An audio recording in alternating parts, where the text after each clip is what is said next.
Hello， 大家好，这里是扭转乾坤，一个通往马股大门的频道，阅股无数，通晓股市里的点点滴滴，就从这里开始。上一支影片，小编我为大家分享了一家很多人要求分析的公司 CTOS。这家公司刚上市不久，就迎来许多人的追捧，并讨论了现在超高的 PE 真的适合投资吗？那回到来今天的影片，小编我将会来为大家讲解刚宣布不久的2022年财政预算案对股市到底有哪一些影响，到底有哪一些领域是受惠的，而对其他领域又有怎么样的影响。那开始前，喜欢我们影片的朋友们记得订阅、点赞，并把这支影片分享出去哦。那经过了小片的整合，这一次预算案直接影响股市的事件一共可以分为3个。首先就是这个一次性的cukai makmur繁荣税，也就是政府将对税前营收高于100个 million 的公司征收33%的繁荣税，意思就是一家公司的税前盈利一旦超过了24%，那首100个 million 的盈利将需要交付24% 的税务，但是超过了100个 million 的盈利，这将会征收一次性33% 的税务，但是相信这将只会对本地公司征收，而集团并不会被影响。也就是说，如果一个集团的收入是超过了100个 million， 但是旗下拥有几个子公司，而他们的盈利都没有超过100个 million， 那这一家集团就不需要被征收繁荣税。那经过投行的预测，以最坏的打算，这将会拉低2022年吉隆坡综合指数总收入的 6.6%。 但是不仅仅是公司需要缴纳繁荣税，也相信很多家上市公司为了避免税收，他们将会提前他们的开销，或者将他们的收入延迟到2023年。这样一来，他们就可以避免或者少付这一笔繁荣税。但是这也将会让2022年马股各大公司的收入看起来平平淡淡。那说完了繁荣税，第二件事情就是 Stamp Duty 印花税被提高了。那比起繁荣税，印花税则是将会直接对投资者带来影响。那这一次的财政预算案是直接将原本 0.18% 的印花税提高了50% 到 0.15%， 而且同时也废除了最高200令吉的印花税上限。但是好消息就是 brokerage fee 税前的 service tax 服务税将不会再被征收，那这相信也将会对马股的成交量带来打击，因为如今印花税没了上限，交易成本将会大大提升，拥有大量资金的机构可能就会减少他们的交易量，或者选择转战海外市场。但是对于普通投资者来说，可能也并非是一件坏事，毕竟有心操盘者的成本提高了，那可能就将会减少一些不明不白的起伏，而股市也将会更加偏向基本面的操作。也希望这样被割韭菜住高楼的散户们将会减少。那之后还有的就是2022年的 Development Expenditure 发展开支将会从去年的62个 billion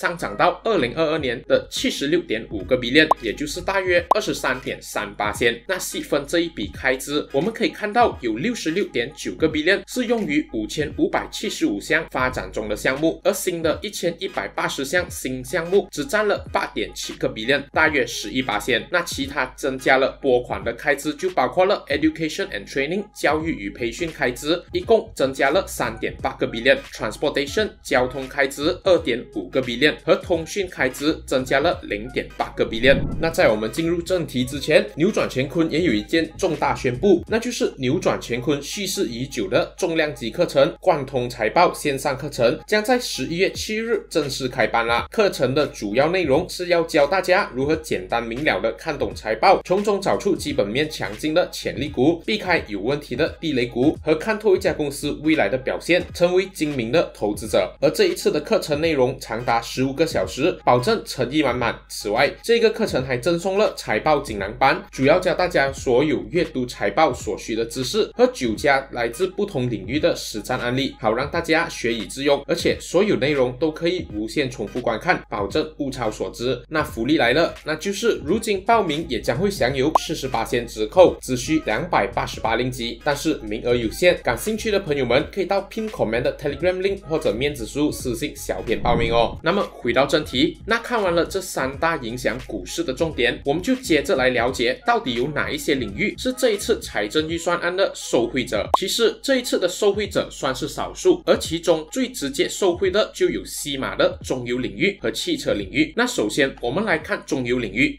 这一次的财政预算案是将中油的暴利税门槛价格提高了，西马的暴利税门槛价格将会从2500令吉提高到3000令吉，而东马则是从原本3000令吉提高到了3500令吉，但是东马的暴利税率则是从原先的 1.5% 提高到了3%，与西马并肩，所以这也就只让西马的油中业者受惠，因为由于税率的提高，东马的油中业者只有在中油价格低于4000令吉的情况下才会比之前更好，而如今的中油价格都是在4000令吉以上，所以西马的油中业者其实并没有真正受惠于这一项政策，所以上市公司中也只有 FGV、Sime Plantation 和 United Plantation 是主要业务在西马的中油公司。那之后我们也来谈谈汽车领域，在这一次的财政预算案中，政府将会再次延长 CKD 本地汽车100%免税及 CBU 进口汽车50%免税的政策至2022年6月30日。此外，为了鼓励民众购买电动汽车，政府也将打算豁免电动汽车的进口税、超额税和路税，而且凡是购买或安装电动汽车充电设备的民众也将会得到个人所得税最高2500令吉的减免。那相信这项政策也将会推动普通汽车的销量，但是对于电动汽车会否提高总汽车销量，其实投行还是保持中立的，因为如今马来西亚主要的电动汽车都是一些名贵汽车，售价一般都是在20万以上，所以并不是主流的销量汽车。那到底哪一家汽车公司是最大的受惠者呢？答案就是 Sime Darby， 因为他们旗下就有 BMW、Mini、Porsche， 而这一些名贵品牌都开始生产电动汽车了。而随着电动汽车的趋势在马来西亚走起， Sime Darby 也将会受惠其中。那说完了这两个领域，我们就来看看到底还有哪些其他领域是受到波及的。首先就是建筑与基建行业，那刚才就有提到这一次的发展拨款是提高到了 75.6 个 billion， 但是从他们所发布的工程项目中可以发现，这一次的基建很大一部分都是集中在了东马，一共高达 22.9 个 billion， 所以投资者们可以注意在东马的建筑与基建公司。那至于西马，其实都是一些正在进行的项目，并没有一些特别的新大型基建，所以也并没有让人眼前一亮。那之后我们也来看看赌博业和旅游业，这一次的赌博税并没有提高，相信这也算是对云顶大马的利好。而之后政府也豁免旅游税延长至2022年12月31日，而且国内的旅游费用个人所得税豁免也将延长至2022年，而相信这也会帮助经过疫情打击的旅游业公司进行复苏，其中就包括云顶大马、亚航和大马机场。那至于汽油领域，相信唯一会受到影响的就只有 Petronas Dagangan， 预计繁荣税对于他们明年的收入打击将会是 10.7%， 而其他的汽油公司一些是收入并没有超过100个 million， 不然就是他们的业务有一部分都在海外。然后我们也来看看酒精行业，这一次也并没有提到将要提高对酒精的税收，但是相信繁荣税对于 Heineken 和 Carlsberg 的盈利打击将会是在 10% 左右。之后当然还有银行领域，而繁荣税对于他们的收入影响也将保持在7至11%。那这一次的财政预算案其实也没有首相当初说的眼前一亮，更多的是增加财政赤字和向大企业收钱来派更多的钱和增加行政开支。那大家对于这一次2022年的财政预算案又有什么样的看法呢？对于政府这一次的繁荣税是表示赞同还是反对呢？赞同的朋友们请在留言区打上1，不赞同的打上2，并在留言区分享您的高见哦。影片的最后也要提醒大家，有些故事用于赞颂，有些用于警戒，自我判断能力很重要，请大家三思而后行。喜欢的朋友们记得把这支影片分享给你身边的人一起学习，下期更精彩，请敬请期待。谢谢大家的收看。